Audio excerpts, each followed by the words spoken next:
Welcome in, friends and future friends, to this episode of the Sports and the World podcast. I'm LaDarius. Hope you are well and safe out there. Hopefully, Haley will join me shortly, and because she's doing a little business, so she'll be gone about 5 minutes or so. But let's get jump started. Let's talk a little. Let's talk about we're gonna talk about the Super Bowl. We're talking about baseball, but let's get the Super Bowl. Let's talk about the Super Bowl. Let's get that out. Seattle getting their second Lombardi Trophy in a very dominant performance, and it's one of those games where the scoreboard is not really reflective of that. But this Seattle defense has been good, and I could argue, and a lot of people can make that case where it's been uh, better than the team that won, better than the team that won the Super Bowl previously. And oh, wait a minute, see, I can stop talking now because I was going to read. See, I was going to read the Gettysburg Address. So that we'll say that for next week's show. I was going to read the Gettysburg Address, but here's my co-host. Here's the amazing and wonderful Haley Murray. How are you? I'm good. How are you, LaDarius? Good. I was just vamping for about a couple of minutes. So I was like, I was going to read like the Gettysburg. I was going to read, I was going to do like how they do in the Senate. I was going to kind of like have a filibuster and read. I don't know if people read the phone books anymore, but I was going to read something. So probably War and Peace or something to kind of keep the people around for a while because everyone loves War and Peace. But so we got a lot to talk about. So the Super Bowl, baseball, that. We may talk about the Rickety Jack. We'll probably get, but we have so much to get to. So I was just sharing my thoughts on the Super Bowl. I was talking about Seattle's defense. I don't think the score was really reflective of how great that defense was in that game, and argue it was better than the team that beat Denver in the Super Bowl a decade ago. So I'm curious to get your thoughts on the game, your thoughts, and your takeaways. Yeah. I thought in general, if you think about the game, the outcome, halftime, right? I thought it was a pretty fun Super Bowl. Definitely not one of those typical back and forth Super Bowls. It was kind of boring at first. I found myself the first half, more involved in the party that I was throwing than the game. But yeah, I think that in the end, Seattle's defense really was that key component of their win.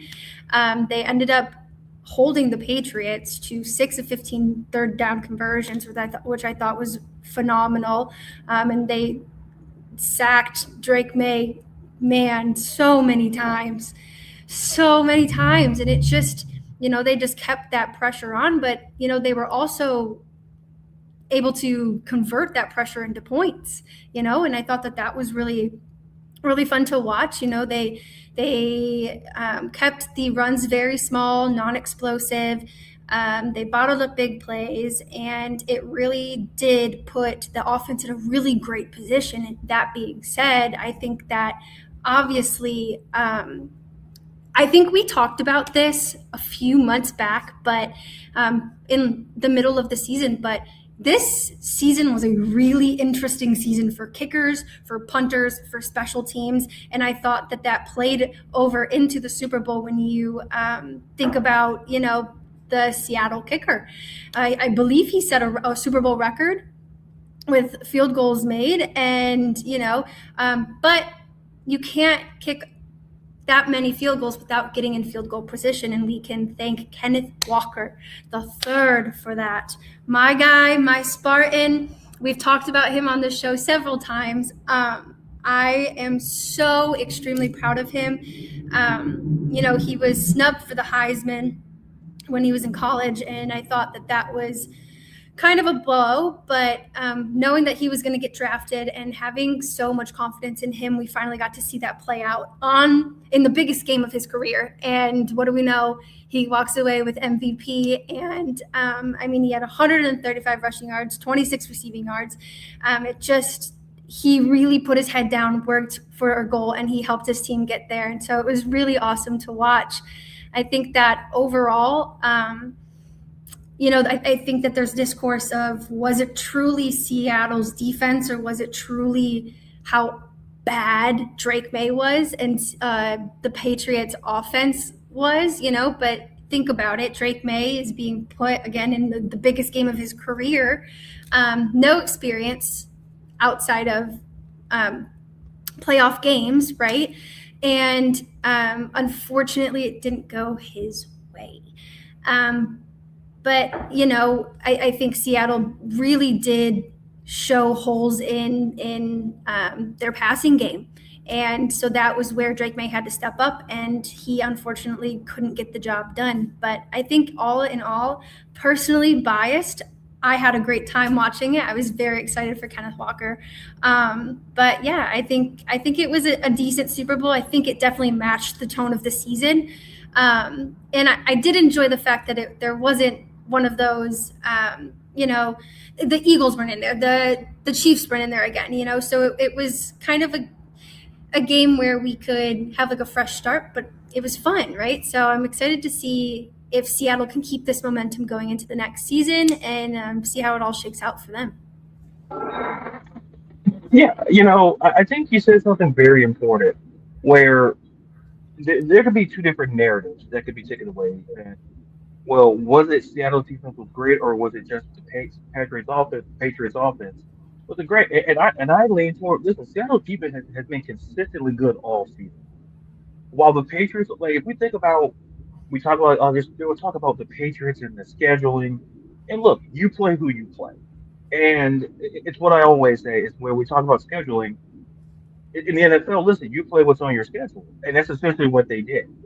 And and for Drake May coming in, second youngest quarterback to ever start a Super Bowl, and they were talking about Will Campbell and how that.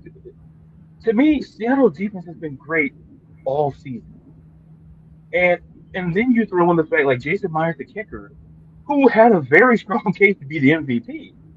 And like they're going to give it to a kicker. They're going to, and it's like, and the next guy really, you could argue 1A, 1B was Kenneth Walker, and had that call. Because remember, he busted out and scored a touchdown, but it got called back because of that field. I've been like, he would have scored that touchdown. I'd be like, yeah, respectfully to the kicker, but like Kenneth Walker all season proved how versatile he is in the backfield, how versatile he is to this offense. Yeah, they had Zach Charbonnet, but it's like Kenneth Walker has been that good. I don't think he had like 1,000 touches. Like he just the way he runs, and they talked about it during the broadcast when before when he was in college. Before I can't name the school before he transferred. I think it Wake was Forest. Wake Forest, Yep. and and they talked about like that offense, like how patient of a runner he was, and you could see how he was patient and hit the hole. And that, Mm-hmm. like he just stood up. He wasn't like in a. He was ready to go, and even the Patriots defense knew he was getting the ball, and they still couldn't stop him. That's a sign of a great player, and the Seattle's offensive line deserves a lot of that credit as well. And with Seattle, I like their future. Mike McDonald's second year in. We talk about like we got to hire great offensive coaches, defensive minded coaches. To me, it's about hiring the best coach. That's what it comes down to, offense or defense. And I felt like, to be honest, I feel like a lot of teams missed out because they were so focused on offense. There were great defensive coaches out there as well. But it's all about bringing the staff, and that's why Clint Kubiak now is the head coach of the Las Vegas Raiders because of how great this offense was and how he utilized Kenneth Walker, especially. Yes, you had JSN Offensive Player of the Year, but yet Kenneth Walker was kind of like the X factor there. So, and there's something else happened during the Super Bowl. A lot of talk about the halftime show as well. A lot of, I'll just say my part. I'm very curious to get your thoughts. I think, quite frankly, the takeaway is that I think, and there was that other halftime show, whatever that was, but whatever that was, I don't even know what you're talking about. he's like catching fish, and I'm like, bro, I'm done. Like, what? I like country music, but like, this is the half. I'm like, this, the headliner Kid Rock, who also was in the Super Bowl 10. Okay, all right, cool. But anyway, back on the topic. It was this whole narrative about Bad Bunny and only to understand the language. Here's the thing: if people understood that, like, this is where people don't get really upset. This is where I tell people, ask someone, because someone asked this very same question. When you ask someone, well, what is the official language of the United States of America? And people say, oh, it's English, and it's not. We don't have an official language. And people, so what Bad Bunny did, Bad Bunny took his culture and put it on display. And there were so many social media posts like how proud they were of what he did. And like to me, I'm not gonna lie, last year I was very happy to see Kendrick there as well. So I'm like, the message, getting your voice out there. I enjoyed the halftime show, and then when I saw Ricky Martin, I'm like, listen. And then when I found out that this man was the same age as Kid Rock, and I'm like, all right, guys, you can stop lying. You can stop lying to me because that's because it makes me feel old because I was like, oh my god, I think it was like middle school. I remember when Living La Vida Loca came out, and now this guy looks. I'm like, man, if I could look like that when like this. Anyway, the overall message is that the halftime show was enjoyable. People have the right to their opinion, but I enjoyed it because there was a message of peace, there was a message of unity, and sometimes people just chose to go the other way. And I always argue that most people in this country, instead of learning about something, they'd rather just find a way to hate it. Mm-hmm. And so, like, it's of understanding, like, Bad Bunny was just being Bad Bunny. And then the fact that people didn't understand that. Here's the more disturbing part. As being like a nerd, and we're both nerds, I would like to say. We are. The fact that when people make an argument, he's not an American citizen, I go, we're done. How do you not know how?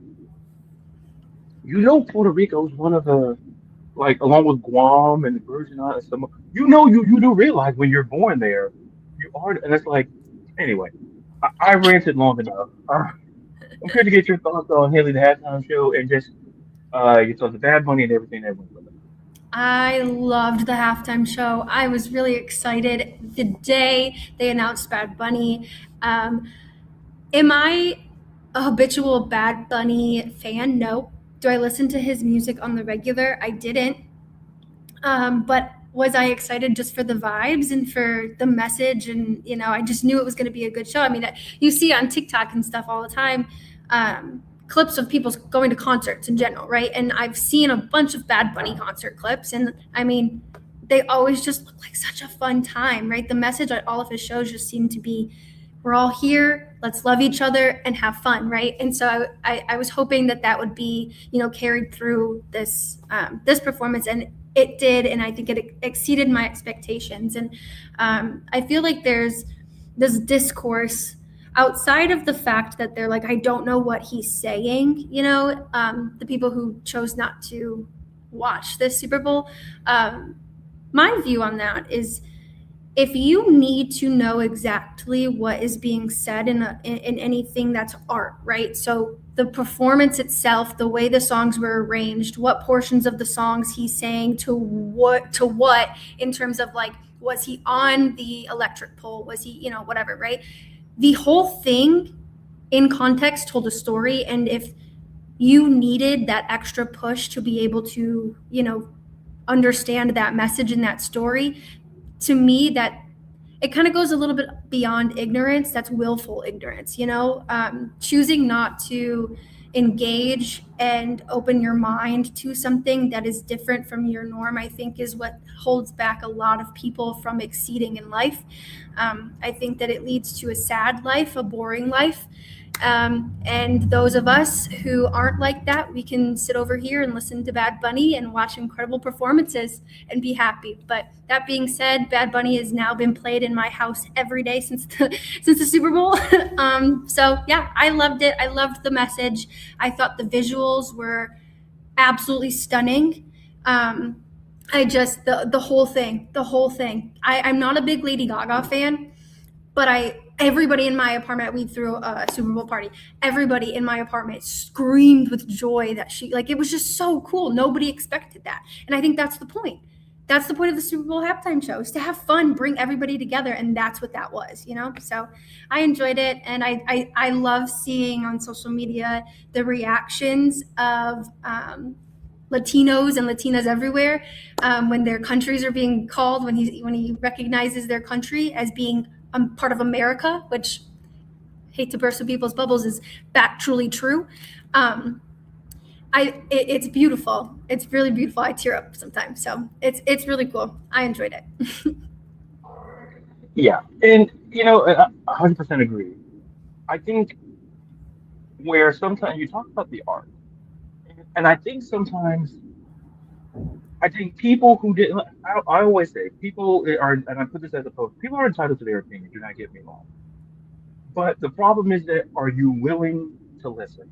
It's because it's amazing how some people you close something before it opens. And yes, if people you didn't have like Bad Bunny told the story through the visual. If you didn't understand the vocal, fine. He gave you the visual. He gave you the art. He gave you that. He and the fact that to your point, seeing so many, like they were proud of him. That somebody who looked like them were there. And I kind of felt that sense of pride a bit when I saw Kendrick Lamar. Now, mind you, I haven't had before, but when Kendrick was up there, and it just, and then you see Serena doing the crip walk, and and I'm seeing like Samuel Jackson and his uncle. I felt, I felt proud. I was already proud, but to see someone who looks like you deliver a message to a massive audience, like bad 100 over 130 million people, I believe 133 million people Yep. saw Bad Bunny tell a story about the Americas and a story about peace and about how language could bring us together, not divide us. And listen, and I tell people, if you watch that other one, great. But that to me, and I was talking to a friend of mine this morning, and we talked about something, and I told her previously, I'm like, this happens with Kendrick, where you want people just to be a performer, which is fine. But when given arguably one of the biggest platforms in the industry, the Super Bowl, everybody's eyes is on you. And some people didn't like the message. And that's okay because the message is not for everyone. And at the end of the day, before we transition to baseball, I just want to, and I also add this. At the end of the day, seeing like Lady Gaga, seeing Ricky Martin, you saw it, it hit people differently. You saw that on social media. The impact was made. At the end of the day, a lot of people didn't listen to Bad Bunny. I knew who Bad Bunny was. The wrestling fan, like, oh, you mean the guy who fought Damian Priest? That bad? See, I knew him as a wrestler. I knew he was a singer. I'm like, I jokingly say, I knew he was a singer. But I listened to music before, but I said, no, that's the guy who at Backlash when held in Puerto Rico got one of the biggest pops ever against Damian Priest. And I'm like, I said when I watched it, ain't no way Damian Priest winning that match. Like, and they were both from Puerto Rico, so they both felt that pride. Damian Priest talked about it. But it felt good watching that, and I'm proud to see how replicate. I always say representation matters. You want to see someone who looks like you. Television, whether it's writing, any form, any art medium, representation always matters. And that's the news. Good night. No. Um. So so we transition from the end of the football season. Now we transition to the new of another baseball season. Pitchers, catchers reporting. Listen, I'm always excited. Being the Cubs fan, let me tell you something. When they signed Alex Bregman, listen, I debated getting a jersey. I'm like, when is it coming out? Because I kept trying to tell, like, I think it was on Cubs Twitter, and I said, listen, we need a third baseman. Oh, we have Matt Shaw. Okay, Matt Shaw, respectfully, that's what we're rocking with. I'm like, oh, he had a great streak. Where was this streak when the season began? What? You're telling me you're okay with 220 batting average? Okay, fine. And I argue when Rafael Devers was beat. I'm like, and then I saw what San Francisco gave up. I'm like, we have a better farm system than them. Like, oh, we want. I'm like, you're being unserious. People are like, oh no, that song's going to be a great. I'm like, look, we got to be serious. Like I tell people, I'm like, look. And when I saw Alan Bregman, I'm like, oh, so they must have heard me or other people trying to say, listen, maybe that to me was a sign that maybe we should have traded for Devers after all. People are like, oh, Matt Shaw's good enough. Now Matt Shaw getting his bad tax, I'll help it. Respectfully, I'll help it. Because good player, but literally the only thing we needed was you know, listen, Pete Crow was doing his thing, Suzuki was doing his thing. I argue Michael Bush was everybody except the third base, like everyone.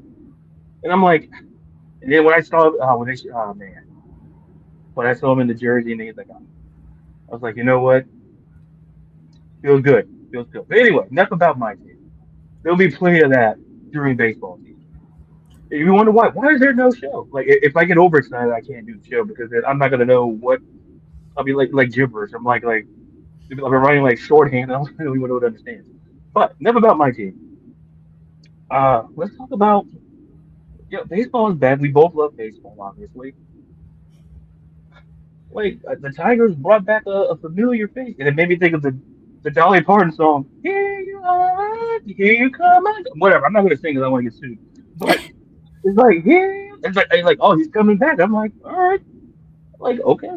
So a familiar like how are we? So how are you feeling with them coming? We'll have plenty of time during the season. We'll talk plenty of baseball. We have to talk about it now. Your thoughts on? We'll talk about other teams. We promise. Wink, wink. But we know there's 20 other teams that exist. We know that, but not on here. It's two.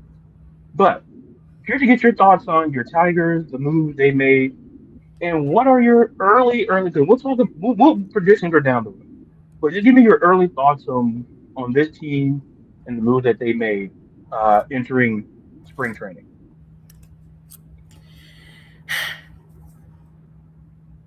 When I got the ESPN notification that the Detroit Tigers signed Justin Verlander to a 1-year deal, quite literally, my heart sunk to my stomach and I just started crying. I did not think that was ever going to happen. I knew JV wanted to come back to Detroit. I just didn't believe in Chris Ilitch and Scott Harris. I never do. I think I've made that very, very clear. How I'll get to that in a minute. I think that this has more layers than I think what people really understand. I think when you want to talk about the talent that he's going to bring, of course he's going to bolster up our rotation, right? I mean, we've got Scoob, we signed Framber, we've got Casey Mize, we've got Jay Flair, right? So I think that this addition kind of completes a well-rounded rotation for the Tigers. But that aside, I think adding experience, right? He's been to some World Series in his time. I think that also helps this team. We've made it to the playoffs 2 years in a row now. We've had decent runs in the playoffs 2 years in a row now. But we're missing that component. Well, two components, hitting, right? And I think that vet mentality. We have a team full of young kids, right? And so adding Justin Verlander in a team that we know can get to the playoffs and go far, I think that having him there is going to just push them even more, calm those maybe game day nerves, those jitters, and just give them a better state of mind when they're in that long that postseason run, right? It also will help during the season when we're, the Tigers inevitably end up in a slump in, September. Having this guy who's been here before with this team in this city, I think that's going to, give them the push that they need. And then I think it also just brings back this nostalgia for the team and Detroit fans in the city that I think was missing. Think about, and it's crazy to think about now, right? And my heart gets really warm when I think about Detroit sports right now. The Pistons are the best they've been in practically my lifetime, right? The Red Wings are back, and now we've got the Lions and the Tigers, and the Tigers bringing back Justin Verlander in a time where all of Detroit sports are thriving, I think that's going to have an impact on all of our teams and not just the Tigers. I think that it's going to give some sort of like history, pride, like this boost, right? And it's so freaking exciting. So if you can't tell, I have a lot to say about this. Justin Verlander was my goat growing up. And now I have Tarek Skubal, which we can talk about that arbitration if you'd like. But it's so cool having them on the same team. So cool. And, let's go into Scoob. Arbitration, right? One. Shocker to no one, right? I loved the fact that he ended up actually bringing his 2 Cy Youngs with him physically. But we knew that was going to happen. We all knew that he was going to win that. What I would love to have heard what the Tigers defense was for offering that man $19 million. But my take on the arbitration, at first I was irritated and I thought that the $19 million was a slap in the face, right? I mean, it's Tarek Skubal.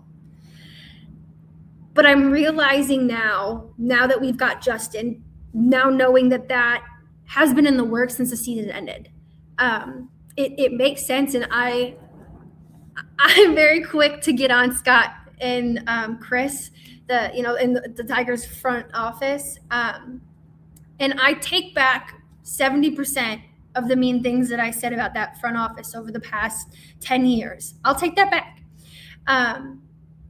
Now, that being said, if we get to the trade deadline next season and we do not supplement our offense and we do not add hot bats into our lineup, I will re-say everything I said the past 10 years.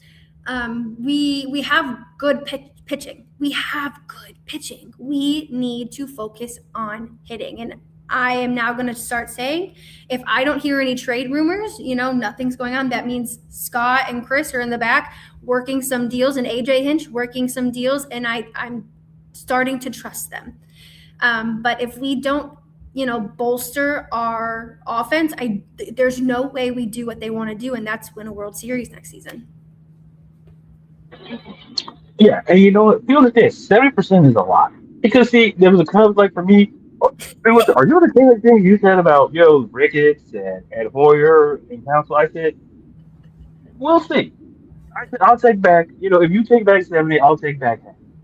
I'll take back half because I was so venomous about third base. It was not even funny. And because I feel we were in a good place pitching, and then now we add Cabrera, and I said and then we get pregnant, and I'm like, we re-sign Shota, I feel good, and I feel similar to the point that if we could add something, let's not be afraid to do it, because I felt that we could have probably got Cabrera during the trade deadline because the Marlins were selling like nobody's business. And they said, "Oh no, we're good. Yeah, we made the playoffs, but then I kind of felt like maybe we shouldn't have. We ran across this Brewer. I don't want to talk about that, but yeah, some team in Milwaukee. I never heard of them. But to your point, it's going to be very fascinating because the rotation of Verlander, Valdez, and Skubal, like the fact that Skubal both is Cy Young, that's just I imagine that's like Denzel's going to bring like two like their Oscars to like. Oh, you don't want to pay me 20 minutes? Cool. I'm just going to leave these right here. Yeah, I'm going to leave these here. You guys can figure out the price. I'm just going to, you guys can talk amongst yourselves. And like that to me, that felt like the equivalent. You just bring the evidence. Like 19 million. The fact that he was even offered that, I was like, wait, because I didn't know what the initial offer was until I read it, and I'm like, this man went out here and won it, and y'all act like y'all don't got money. Okay. See, I said that's what the Cubs used to do. Like, cause see, I was angry for years, like with the whole when they let Chris Bryant, Rizzo, and then and in retrospect, respect to Chris Bryant and Colorado, yeah, good. And and to me it was Rizzo. Like, why you're breaking up over time? Listen, I somewhat forgive him. I understand retrospectively, but nonetheless, it's like going back to the Tigers, it's like, how do you not pay Terrence? Because I just saw ridiculous trade rumors. I'm like, we got to stop with this because there's no offer. You have to basically sell half your franchise to get Terrence. Don't even entertain trades because no matter what trade you make, it'll never equal. Pay him. He's the best. Forget best left. He's the best pitcher in baseball. And I don't know the Tigers thought, oh well, he'll get 19 million. Okay, great. And then when he brought the hardware, I'm like, you know what? It's like there's no, that was the opening and closing statement. But and that's the news tonight. But no, before we get, I do want to talk a little Unrivaled, just a little bit before we get out of here. A lot's happened in Unrivaled since the last time. Now they're in the 1v1 tournaments, and listen, it was hard to see Paige face. I'm like, I listen, expected it. I expected it. Oh, okay. So, sorry to interrupt. I have go to ahead, show you. go ahead. My birthday's on Sunday, Hmm. and my boyfriend knows how much I love Kate Martin. Can we just admire Yeah, I think we got a little. Oh, yeah, I see it. There we Kate go. Martin's rookie card? Kate Martin's graded rookie card. I got Caitlin Parks too, but I expected Kate Martin. Listen, she scored more than 2 points. That's all I care about. Yeah, that was the takeaway. I'm like, Court went down 11-0. That's fine. Kate Martin yeah, scored. Kate Martin scored. So that's all I care about. like, oh, she got a jumper in. Great, that's it. Like, listen, like Paige, hey, we'll see you in the finals. Listen, it, it was it was like I'm like, what was the plan? Like, Kay's like, if I get this score, she's my teammate. I see her in practice every day. She went, listen, she's leading. She's like the top three in like I don't have a shot, but I'm gonna go out there because I'm a professional, and That's my that was the girl. mindset like, in the locker room. Like she looked in the mirror, like how you point to yourself. You're gonna score today. You better score at 11 least. to 11-2 is just as is better than 11-0. Like that's great for other people, but listen, you're a score, but and then man, imagine seeing that bracket. Like, oh, I'm in the tournament. Great. Who am I facing, bro? That felt like a 16 seed, like who snuck in with the tournament, winning their top. Oh, great. Oh, we just won. We won. Who are we playing? What? Oh man, Michigan. Oh man, listen, we gotta rep. Like, we gotta face this. We're done. We're like, if we can score 60 points, we're gonna throw a parade in the town. But we're expecting 40. But but we love you, Kate. This is a breeze friendly podcast. And listen, I gotta get me one. I know they sell my size. I just gotta. I know they sell. They sell a nice. I'm like, I gotta walk around. Like, I need like a little size. And I know they have it. I trust to find people that Unrivaled. I'm debating either getting a jersey or a shirt. So I'm debating between what to get. I'm debating. So when I bought the shirt, it was when the season had just started.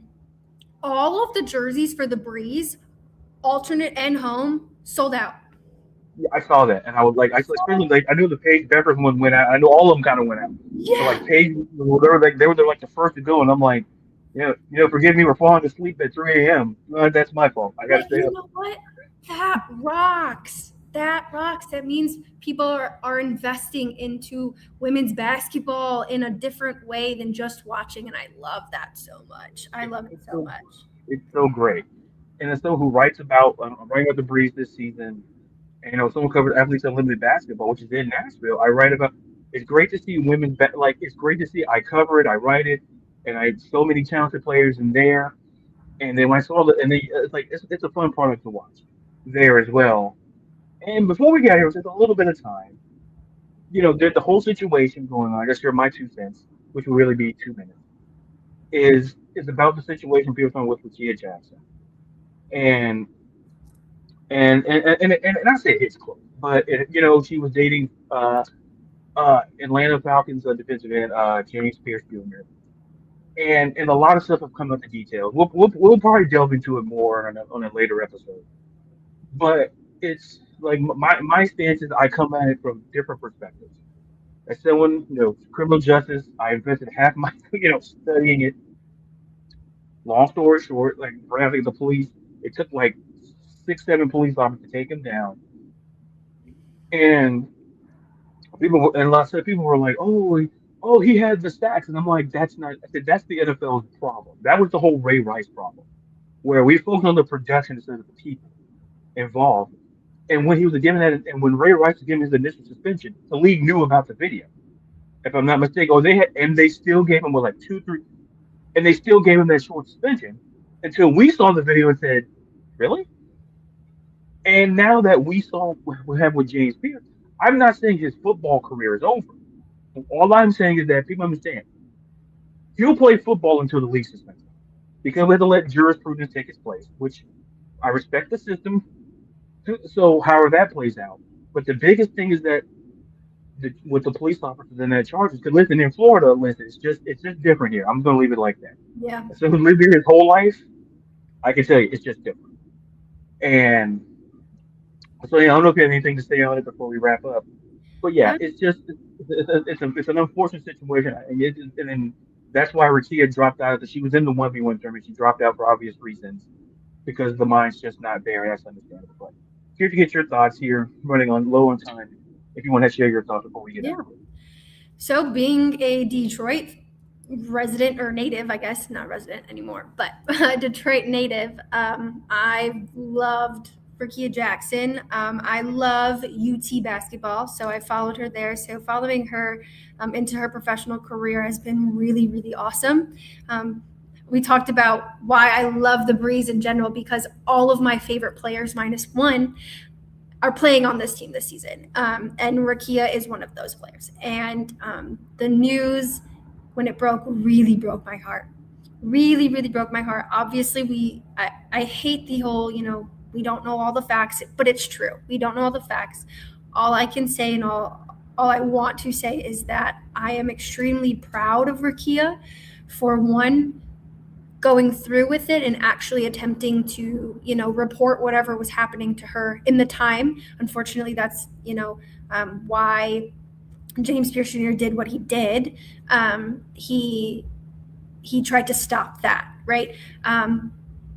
After that, she has agreed to testify when need be. And I think that is extremely brave of her. I think that she deserves so much credit. And I just hope that physically, mentally, and emotionally, she's doing well and she heals as quick as possible. And yeah, sending so much love to her, and prayers and hugs and good vibes. And yeah, hope to see her back soon. Yeah, and well said. And like I say, as things progress, we're definitely going to talk more about that. Definitely more baseball. And like I said, we promise we understand there's other teams. And like when I talk, I'll have Haley talk about the Brewers because for legal reasons, I'm like, because I don't want to slip and say something, and then I'm gonna let her like us. I'm gonna get a cease and desist from the Milwaukee Brewers. Look, like you can't be like, listen, hey, listen. I'll put it this way, I don't like the Cardinals either. So like, like St. Louis, I'm like, fine. I could go there. I'm like. Like I will say they deserve a football team. They're very loyal, but like baseball, like it's like it's like you guys are doing great. You're gonna rebuild. You guys are doing great. Do I want you to succeed? I'm not gonna comment because once again, no season is this letter this season. That's the goal. Like I don't want a fan base coming like, oh wow, like listen. After Alex Bregman, it's all up from here, from my opinion. But anyway, that this week's episode of the Sports of the World podcast. Like, listen, subscribe to this episode and every episode of the Sports of the World podcast, Apple, Spotify, watch on the YouTube channel as well. And before we got to hear Haley, tell the amazing people where they can find you and all of your amazing opinions and your just you in general. You can find me on all social media platforms at TheHaiEemurphy at the Hailee Murphy. I was unaware there was a spelling bee. I probably would have still missed it in the letter. Been like, There a Q in it? No, it's not. We're done. But so for the first difference, until you see and hear it again next time, she's the amazing Haley Murphy. I'm the Darius. Be real, be you, be less, be safe. All here from the sports and the world podcast.